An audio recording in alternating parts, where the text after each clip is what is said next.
राजकारण हे आपल्या घरात आलंय, आपल्या नात्यात आलंय, आपल्या जेवत्या ताटात आलंय. तुम्ही काय खायचं हे ते ठरवायला लागलेत.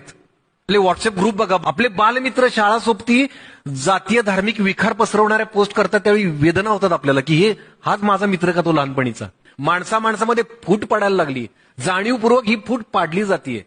जाणीवपूर्वक हे विष पसरवलं जातंय. 14 पूर्वी ही आंदोलनं झाली तर कशावर व्हायची? भ्रष्टाचार विरोधी आंदोलन व्हायचं, महागाई विरोधात आंदोलन व्हायचं, शेतकऱ्यांची आंदोलनं व्हायची, महिला सुरक्षेविषयी आंदोलनं व्हायची. आज ह्या सगळ्या प्रश्नांनी गंभीर स्वरूप धारण केलं असताना कोट्यावधी रुपये खर्च करून फक्त विकासाच्या जाहिराती केल्या जात आहेत, खोट्या जाहिराती. याच्याकडे आपण सजगतेनं बघितलं पाहिजे. मूळ प्रश्नांवर का कोण बोलत नाही?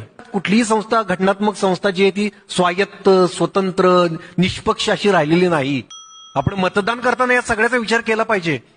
पर्यायाचा का विचार करायचा आपण? ते भक्त मंडळी विचारतात पर्याय कोण? पर्याय खूप आहेत माझ्या देशात. संवेदनशील लोकांची कमी नाही, विवेकनिष्ठ विचारसरणी असलेल्या लोकांची कमी नाही. पर्याय खूप आहेत. कोण नको हे आपण ठरवूया.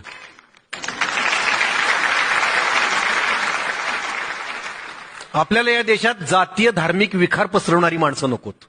आपण ज्यांना जाब विचारू शकू आपल्या प्रश्नांवर, आपल्या समस्यांविषयी उघडपणे जाब विचारू शकू, आपल्याला कोण ट्रोल करणार नाही अर्वाच्या शब्दात, अशी माणसं पाहिजेत आपल्याला. आपण आता जर सत्ताधारी आपल्या दारात आले तर त्यांना विचारायचं, बाबा तुम्ही हे का केलं? तुम्ही आम्हाला निवडणुकांचे वेगवेगळे शब्द दिले होते आणि नंतर तुम्ही जातीय धार्मिक विखाराशिवाय दुसरं काही केलंच नाही. हे का? महागाईचं काय? भ्रष्टाचारांचं काय? तुम्ही तर भ्रष्ट लोक तुमच्यात सामावून घेतलेत. किती जणांना शिक्षा झाली?